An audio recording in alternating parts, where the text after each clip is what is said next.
issue. And we will start with Dr.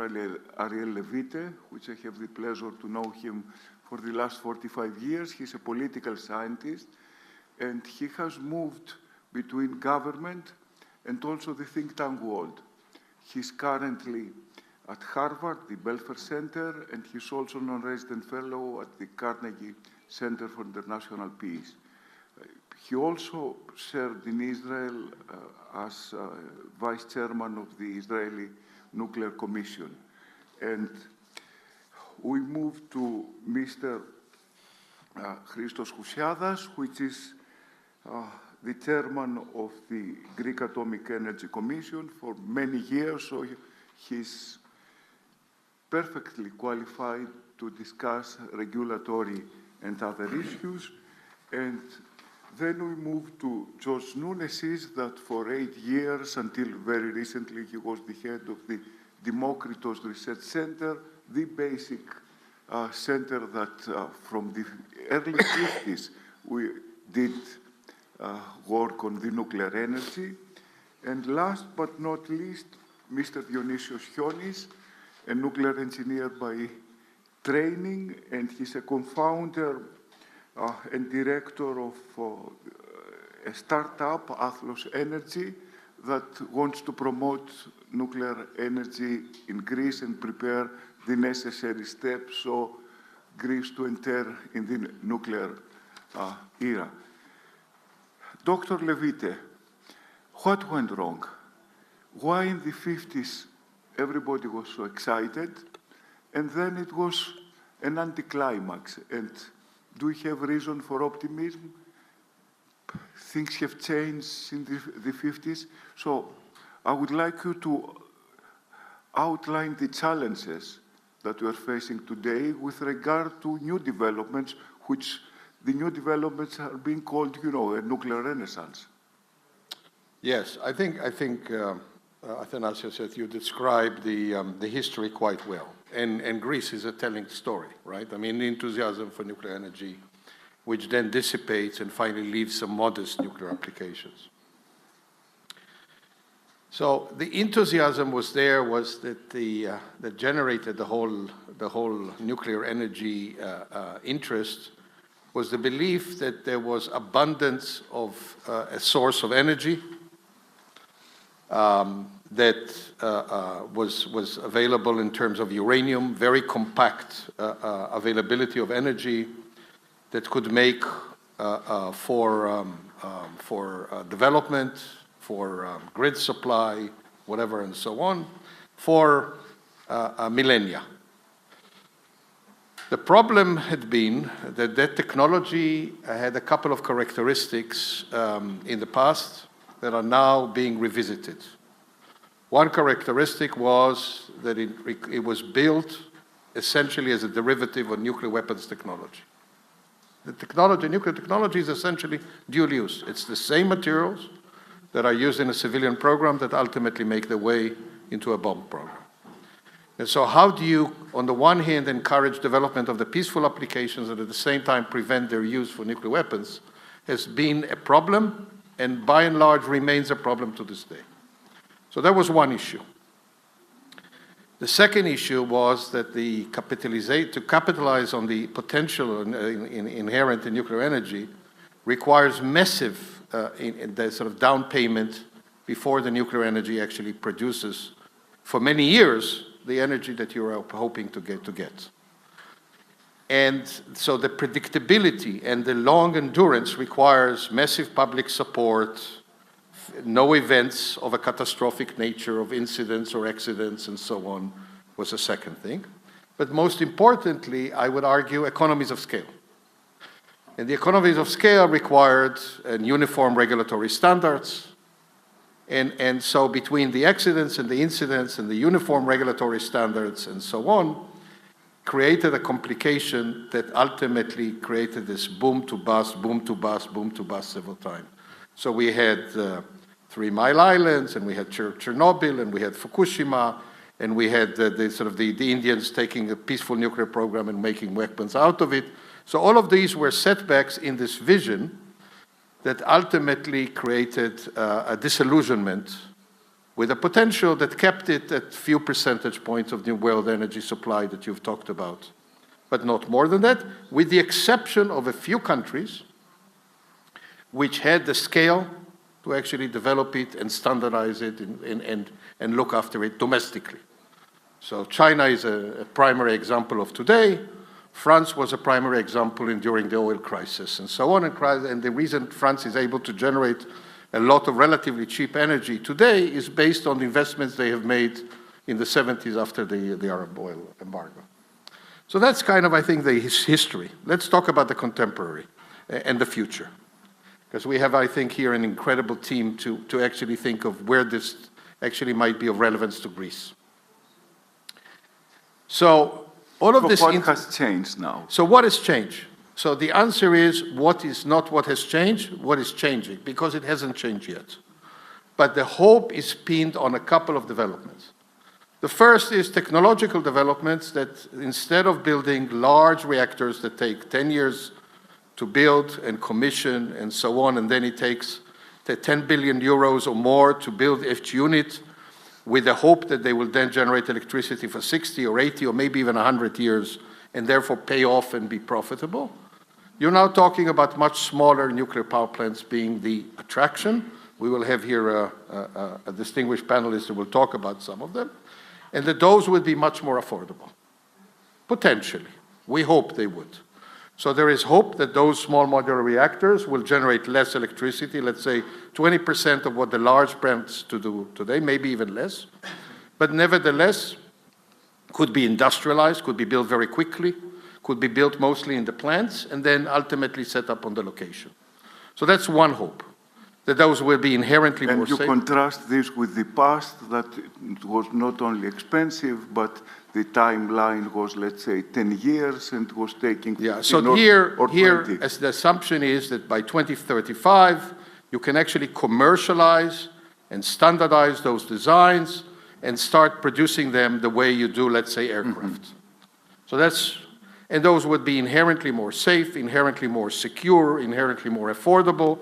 But even more importantly, I think when we talk about Greece, they would lend themselves for many more applications than current large nuclear power plants would do. Because the large nuclear power plants largely have served grid connectivity. And while I think if Greece were to be interested in nuclear power plants in the future, grid connectivity would be one option. I think that the greatest potential for Greece, for example, lies in maritime shipping. Well, we will explore that in the future, before we get to this specific... Or desalination. Yeah. Or other types of, or localized supply for a data center rather than grid connectivity. But in order to do all these exotic things, the regulators have to create a very favorable environment. I would wrap up by saying, this introductory remark by saying, there are numerous challenges for this vision globally and locally to be realized. One is the infrastructure, the technical infrastructure, manpower infrastructure, supply chain infrastructure, regulatory infrastructure, liability infrastructure. I can go on and on with the list of the things that need to be met. Community buy-in. It's one thing to have sympathy for nuclear energy, it's another one to actually agree that this will be located in your backyard, and so on. Absolutely. So all of those conditions need to be met. And in order to meet them, you need to build up a knowledge, expertise, and institutional infrastructure, which I think you're going to hear from some of my colleagues here. Yeah, and for Greece to move into this arena, it must have a clear and well-defined regulatory environment. And what's the situation in this place? I mean, what challenges a regulator like you is facing in order to have the multiple different applications, including the one that Dr. Levite raised on the applications on the maritime sector? Well, the deployment of small or very small, this type of new small or very small reactors faces significant challenges in terms of their licensing, but generally in their regulatory approval and control. And there are many factors that are at play here. But if you look deep, what you're going to see is that the basic problem stems from some kind of competing demands. You have on one side a really innovative technology, maybe disruptive technology, and on the other side, you are not willing to tolerate loose or relaxed rules. Why is that so? Technology is new. You shouldn't have in mind these new reactors as a kind of, so to say, bonsai trees of existing large units. Existing units are based on, basically their rules, on light water reactor technology. This is the well-known generation 2 and 3. The concepts for the small reactors are mostly based on the so-called generation 4. Here we have new materials in terms of fuel, in terms of coolant, in terms of safety features, and it is very hard to approve new technology with yesterday's rules. At the same time, this is nuclear, and nuclear is considered, and it is, a risky activity. Mm-hmm. And so we cannot afford having a relaxed process and accepting large uncertainties or large gaps or kind of experimentation. And this creates these complications. This takes time and this requires effort. There are many ongoing efforts internationally for... But you have international benchmarks. You don't have yourself to reinvent the wheel, right? I mean, most of this problem has been solved elsewhere. I'll give you an example. The European Nuclear Safety Regulators Group has mandated a task force for regulation in Europe of SMRs. They came very, very recently, just a month ago, with a dashboard. On one side, you have the designs that are seriously considered by the EU Industrial Alliance on SMRs. These are, for the time being, nine designs. And on the other hand, for making things more simple, they have categorized the whole process into 4 phases, and they have enumerated them 1 to 4. 1 is the early one, and number 4 is the top one, by which at the end you have a decision-making regarding approval and licensing. And they have made the analysis of what's the situation now at the European level. And it came out that 50% of the cases are in category 2. It's not bottom, it's just the next one. Some of them are in category 3 and some are in category 1. And I hope this gives you an idea of the way forward and of what is generally the situation. Yeah. Now, if you want me to say, if you have time, you want me to say what is the additional problems here in Greece, of course I can say... We will come to that and to the issue of public support. But let me move back in history. I mean, Greece was one of the first countries that tried to take the advantage of the Atom for Peace program. It started a nuclear program in the 50s. It established Demokritos. It was one of the first European countries that got from the United States a research reactor, and everything looked promising. What went wrong? Why the Greek program was never implemented, and since it was demolished, is it easy to resurrect it? I mean, do we have the human capital that it's necessary to be able to move again into the nuclear age? I can't resist the temptation to say that it's amazing. I was meant to ask good. Mr. Housiadas that, you know, in Demokritos, it's the living history of his organization, the question that I asked. So I will come back to you, Mr. Nounesis. So what went wrong? So Dr. Housiadas is really a tough regulator. We were producers at Demokritos. We were both collocated at the same campus.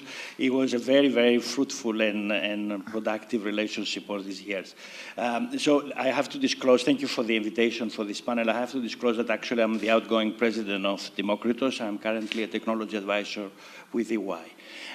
So yes, in 1961, when the nuclear reactor of Greece, a research nuclear reactor, was launched, that was an extraordinary technological achievement in an absolutely disruptive technology.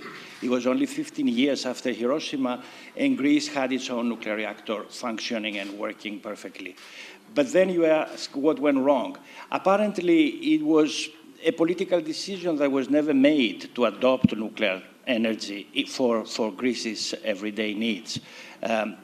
Still, the nuclear reactor provided very interesting services in radiopharmaceuticals, in applications for agricultural projects, in archaeometry for Greece's national heritage, which is very, very important for the country. So it did serve, of course, because things never progressed as far as the energy was concerned. No other reactors were But we were built. close, right? I mean, we had competition. I'm not sure whether we were close or that close. The point is that the decision was never made. Still, the public opinion might have started to change against nuclear technology. Mostly after the 1970s. Still, though, the Greek nuclear program is in my opinion, a beautiful example of how things can work nicely. I mean, it started in the 60s. In 2019, all the spent nuclear fuel was shipped back to the United States, to Savannah River Station in South Carolina. The fresh fuel was shipped to Canada in 2023. Greece is nuclear-free today, and the nuclear waste also has been well taken care of in collaboration with Dr. Housiadas, and it's very well taken care of for the next 300 years, I assume. So actually, the mandate came to my hands to terminate this program and start the decommissioning process for the nuclear reactor. So I think this whole story that has a happy ending must be shown and advertised to the Greek society that we can handle nuclear energy, we can handle nuclear technology, and now that the times seem to be coming in a maturity level again, that nuclear technology may have a renaissance. I think this good story must help the public opinion in Greece to be a lot more positive about nuclear technology. But I read the story of Demokritos differently from you. It started with great promise, which never materialized, and the way that I see it, all the nuclear expertise that we built in the 60s and 70s has now gone, and probably now we have to start from the beginning. It is not so. As far as know-how and skilled people, they are still around. And you know, the technology to decommission a nuclear reactor is as important and strong and disruptive as to create one. Okay, I hope you're right. Mr. Chionis, you are a nuclear scientist. What are the technological developments that make it an opportunity, and how Greece can take advantage of these technological developments, and what will be the steps that Greece has to follow in order to get into this new nuclear age? And do you believe also that it's a renaissance? Because some of these gentlemen here, they kind of say, yes, but. What about you? Is it get bad, or things have changed? And because everywhere, especially in the West, it looks that it's a renaissance. And by the way, Dr. Levite, the problem was in the West, not in Russia, not in China. I mean, somehow in the Eastern world, nuclear energy took off, and the problems that we were discussing was mostly in the West, but I will come to you on this issue. So, Dionysios. Definitely I will be the optimistic guy here, so yes and yes. First of all, thank you very much for the invitation. It's a great pleasure to be here in the first ever panel in nuclear energy at the Delphi Economic Forum. We have to admit that across Europe and at the world, we are witnessing a great change. From Canada to France, from UK to Japan, countries rely on nuclear energy as a central pillar for decarbonization, energy security, and industrial competitiveness. And yet Greece, here we are a country full of scientific talent at a key geological location with a strategic decision for clean baseload. We remain at the corner. We have invested the last decades billions of euros on renewable energy sources, and we plan to invest even more in the next decades. And Professor Platias, please don't get me wrong, we have to focus on renewable energy sources, especially in a country like Greece, but we have very honestly to address the limitations. Sun doesn't shine at night, wind is extremely stochastic, and batteries, at least right now, are so expensive and so much material intense that the country cannot rely on them for the security of supply. So nuclear energy is not anymore a luxury solution. It's not anymore a solution just for the big players. It becomes affordable, scalable, modular, and it remains safe and reliable. So if we want, as a country, to become energy independent, if we want to become energy secure, if we want to lead and not to follow, we have to take the courage. We have to find the courage and put the discussion of nuclear energy onto the table.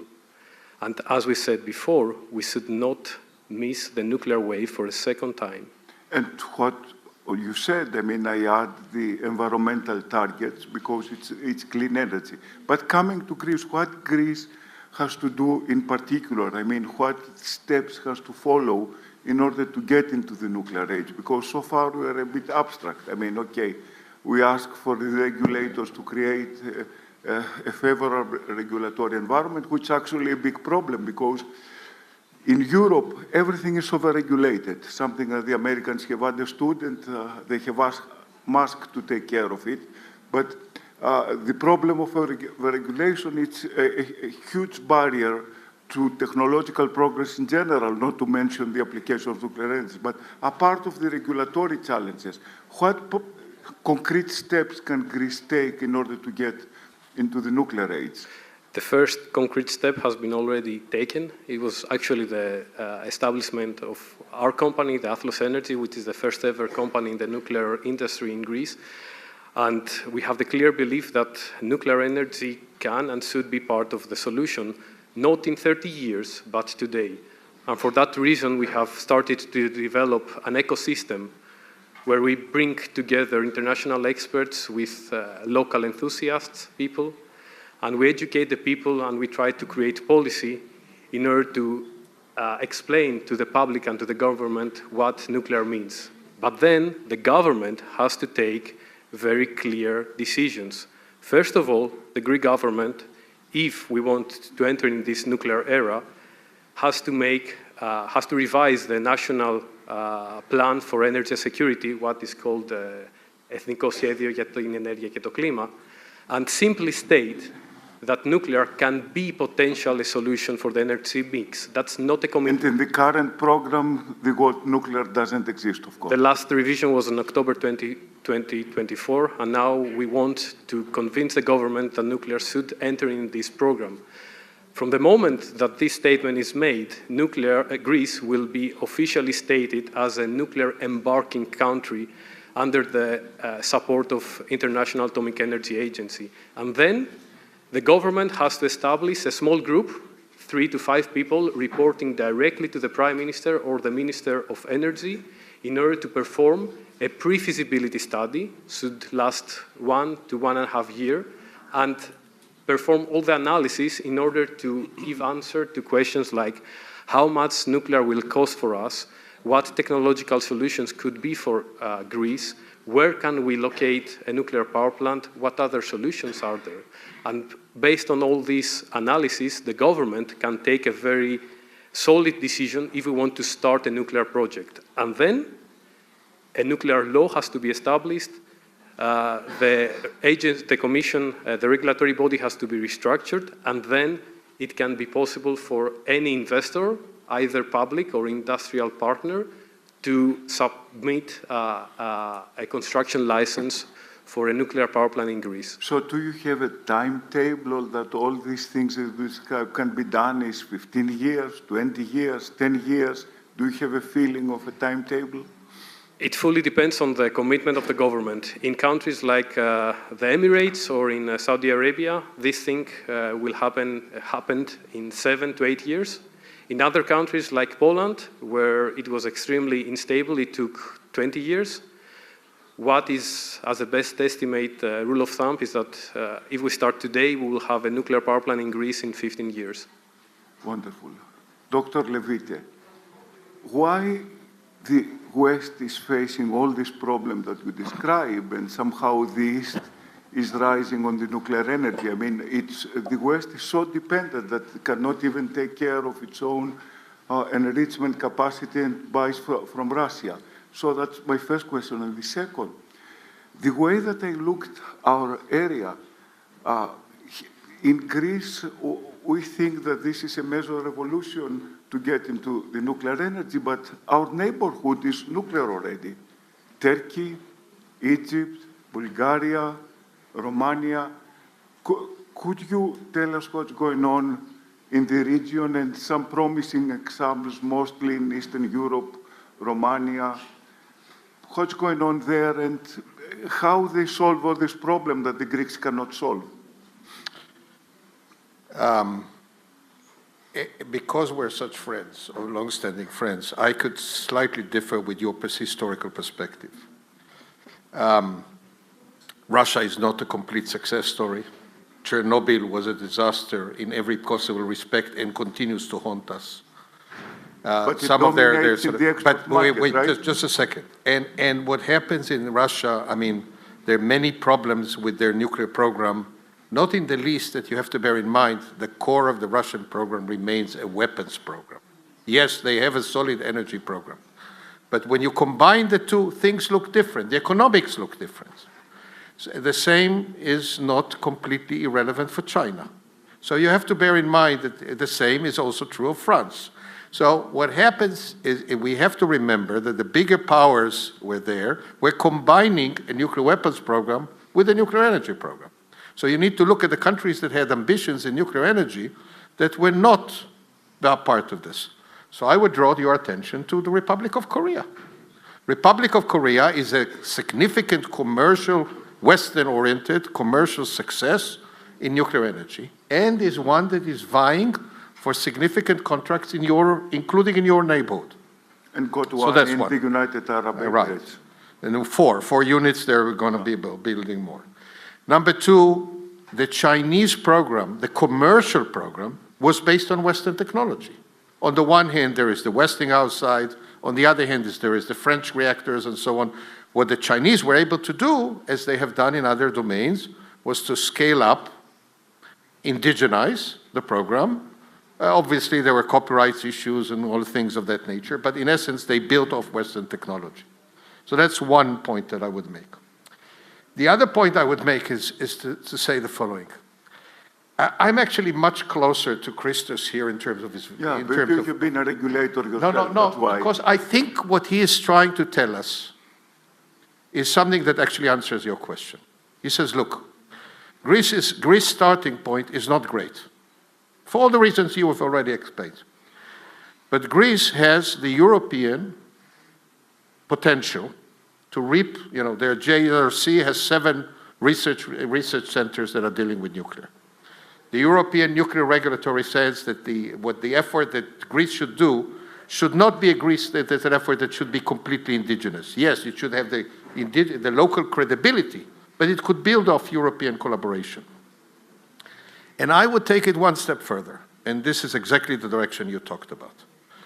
I think it does not make sense for Greece to build a completely autonomous nuclear energy program. There is the question of where the fuel will come from. There is the question of how do you ultimately handle the spent fuel? How do you decommission and so on? How do you standardize the regulatory framework? How do you scale up and so on? So unless you do it in collaboration with others, and here I think you have two directions to follow. One is indeed in your region.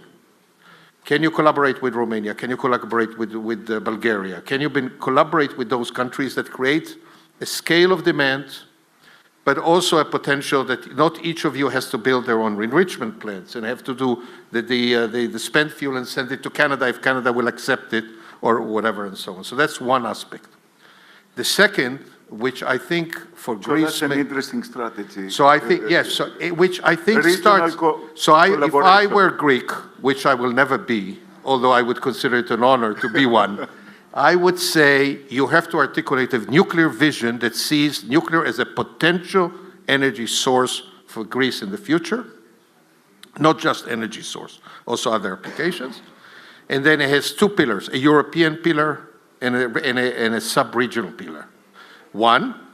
The other one is because Greece is such a powerhouse in shipping, and nuclear has emerged over the past year as an incredibly intriguing potential for maritime application. Greece should be at the forefront of the regulatory aspects, including, I mean, liability, not the issues and so on, that is looking at this not only by itself. And this is getting to my final point. I think the issue here is how do you bring industry on board? Industry on board, this could be the one that was just mentioned here, but industry could be water supply. But industry here in Greece would mean first and foremost the shipping industry. That's my question to Mr. Housiadas. I mean, the shipping industry is facing the same problem that it has to meet certain environmental targets. And at the same time, it's energy intensive, especially containers, tankers, and it's very relevant to Greece that controls about 20% of the world maritime fleet. And the Greek ship owners are trying to find a way what they will do with the next fuel. So the question is, nuclear energy can provide a solution, and if so, what are the challenges? And you know, to make it, to put it in another dimension, applications of nuclear energy at sea we have seen now since 1957. And there are more than 200 reactors in 160 ships. It's mostly for military purposes, submarines, aircraft carriers, but also civilian purposes, like the icebreakers. So somehow we have a case that the application of nuclear energy prove efficient and safe. So is it any way forward, or is it the path via shipping that nuclear energy will come to Greece? And in that case, because the Greek shipping moves all over the world, I mean, the regulatory issue do not only touch upon Greece, but it touches everywhere. I mean, any port can create regulatory issues. So how we can deal with these problems? Yes, so all these points are very interesting, and today there is a great momentum with respect to the nuclearization in the maritime sector, and needless to say that commercial shipping is a very, very big, a great asset for our country. Now, there have been international developments quite intensive in this recent period, and not only by technology providers or technology developers, but also by the international classification societies. And this demonstrates that there is that the whole story has gained an advanced degree of maturity.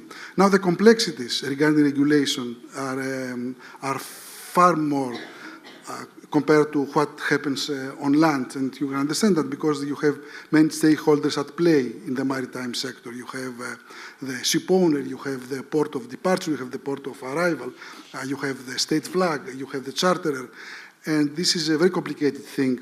There is a very good, very nice initiative, and very promising initiative that has been announced and will soon be launched by the International Atomic Energy Agency. It's called Athlos, Atomic Technology for Licensing for Applications in Sea. And you wish to know maybe that Greece formally and officially has expressed interest in that initiative and supports it and wishes to participate. And this is a point that is very well received. And considering the importance of shipping for our country, I would like to share with you maybe a personal thought. I think that through the nuclear sector in the maritime, through the nuclear in the maritime sector, this will be most likely the path, the indirect path through which nuclear energy will be eventually introduced in our country, regardless of the stance that we may have now or that we may have in the future with respect to this form of energy for electricity needs. And last but not least point, you should have in mind that energy, because you make reference to aircraft carriers and submarines, nuclear in the maritime does not necessarily focus on navigating vessels. This is a thing that we should keep in mind.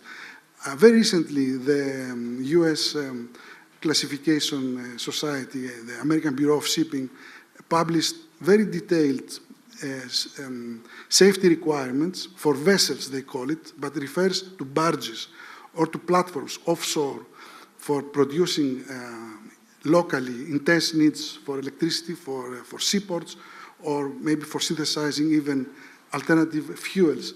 And it appears that this will maybe come first. So most likely we're going to see first platforms offshore producing locally electricity that host and then going shipping. And rather than large container cargo navigating through nuclear propulsion. We have conducted a big study that will be published in the next week with Deon Institute that try to deal with, we have Mr.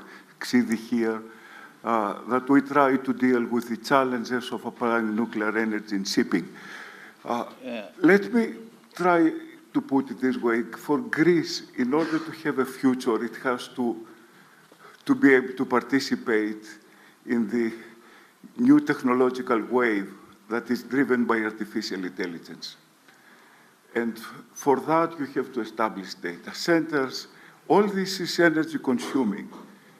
Is it possible for Greece to have future in this kind of technological developments without having an energy infrastructure that is the pre-requirement of that? Or to put it in other words, can Greece go to participate in the next technological wave without small nuclear reactors and without making a nuclear infrastructure that includes mostly nuclear energy? Yeah, you're very right about that, and I think Greece must look into nuclear energy for its technological needs in the future, and already the government engages in discussions and studies about possible use of nuclear energy. There are two things that are very, very important. First is the time to delivery of new nuclear reactors, even the small modular reactors or the microreactors, and all the regulatory issues. Here, the time of investment may be too long, too prolonged, without very, very specific results to be delivered.